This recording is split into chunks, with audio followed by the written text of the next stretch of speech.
guys, it's the Fast Lane Nurse Practitioner, and I'm here to talk to you guys about Afrin tonight. I've been seeing it used a lot lately in my clinic, and I just wanted to go over some basics of do's and don'ts with Afrin. Afrin is a nasal spray, inhaled decongestant. It's similar to Sudafed or phenylephrine in nature. It works in the same way of relieving stuffiness and congestion in the nasal passages. So what kind of starts people on using Afrin is they'll have sinus pressure, drainage, something like that, and they see it on the counter at the store, and it says, this will relieve your stuffiness, it'll make you feel better, it's great. And so patients will pick it up and start using it, and they don't read the directions on the back of it. They're like, oh, it's just a nasal spray, it's not a pill, it's not a medicine, it's not something I'm putting in my mouth. I can just use it however I want to. Or they'll just read the part where it says, oh, I can take it twice a day, etc., etc. Most people don't realize, just like the layperson doesn't realize, that you can only use it for up to 3 days before you have something called rebound congestion. The medical term for the rebound congestion is rhinitis medicamentosa, and that just means that the nose is initially relieved by the Afrin, the stuffiness, and then once the Afrin wears off, all of the blood rushes back to the area and increases stuffiness to a level that's actually worse than it was before. And so that can start happening at or around day 3. So patients will start increasing their use of the Afrin to 3 times a day, 4 times a day, 5 times a day, to where they're having to use it every few hours in order to be able to actually breathe. So now they have a physiological dependence on the medication, as well as a tolerance, because they've had to increase the amount of Afrin that they use in order to just be able to breathe. This is why I never ever recommend patients to use Afrin. It is an option out there over the counter that patients have heard of and will want to use, and they'll ask my opinion on it, and I say just don't even touch it because of the risk of getting this kind of physiological dependence on it. It's just so high in my opinion, because I've just seen too many people kind of quote hooked on it. I had a guy come in just last week who had been using it for over a month, and he just felt really bad and really stuffy all the time. So if your patient is too far past and they're just asking your opinion on whether they should or should not use this medication, they come in and say they've been using it for months. There's a couple of different things that can be done to help them get off of it. The best thing for them to do is just to stop taking it right now. Just go cold turkey. And then to do something like Zyrtec and Flonase to kind of replace that, to try to help alleviate usually there's an underlying problem on why they've been using it so long.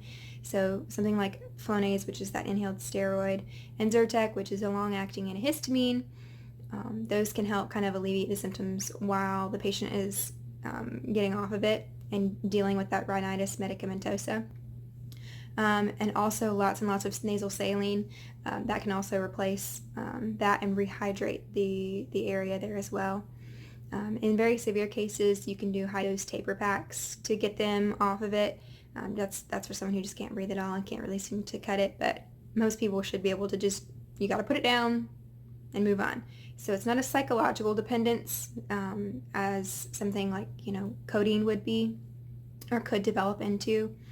It is just a physiological dependence. There's not that pleasure sense that it goes off in the brain with Afrin. It's just a physical dependence, and people just can't breathe without it. So they just keep using it. There's also a couple other ways to get off of it. There is this neat little device called, I think it's called Rhinostat, and you put the Afrin bottle in it, and it like meter doses it down to where there's less and less being sprayed into your nose each time you use it. And the other way to do it is you can add nasal saline spray, like you open up the bottles and you pour nasal saline into the Afrin bottle and dilute it until it's like basically no Afrin and mostly just saline spray. Those are other ways to, quote, cut it down and wean one off of Afrin. But again, the best recommendation is just stop it. It's going to suck for 3 to 5 days, and then it'll be over. But again, Flonase, Zyrtec, nasal saline can all be helpful in alleviating the symptoms while they're going through that 3 to 5 days where they're just so incredibly stuffy and can barely breathe. Okay? But they should be, and at the end of a week, they should be back to pretty normal. So is there ever a good reason to use Afrin? Well, in the case of nosebleeds, it's actually very helpful, especially if someone's having an acute nosebleed. So that is the one time where Afrin should and could be used. to help stabilize someone who's having nosebleed, especially if you want to be able to examine the nose before you go in there, because you're wanting to see what's going on, what's causing the nosebleed, etc. But you want to get the bleeding turned off first so you can actually see everything in there and so you don't cause worse bleeding, okay? So you would use Afrin before examining someone who's having an acute nosebleed. That's a great use for it because it really does just turn off that bleeding for them. Now that we've talked about inhaled nasal decongestants, I want to say a word on decongestants themselves as well, because again, this is the time of year when there's a lot of colds, a lot of sinus drainage coming in, and people want to use Sudafed and phenylephrine to try to feel better and alleviate that pressure. There's not much scientific evidence that says Sudafed is even helpful in a sinus infection, so I don't recommend it anyways.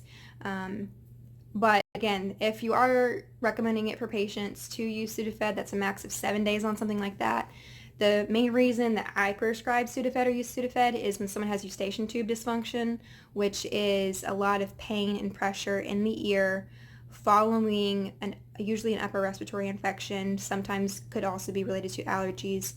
And you look in the ear, they come in with lots of ear pain. You look in the ear, there's no ear infection. You may see like a serous effusion, and like you see the little bubbles behind the tympanic membrane where you can see the fluid level, and they complain of popping or sensations like that, and that just means there's a lot of fluid stuck behind the ear, and it could be related to eustachian tube dysfunction, which is something that can follow a virus, upper respiratory infection, things like that.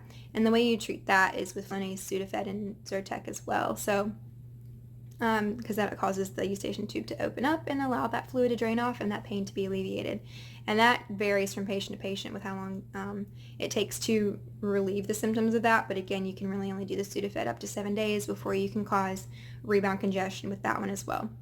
So Afrin max 3 days, Sudafed max 7 days, but in most cases, just avoid it altogether.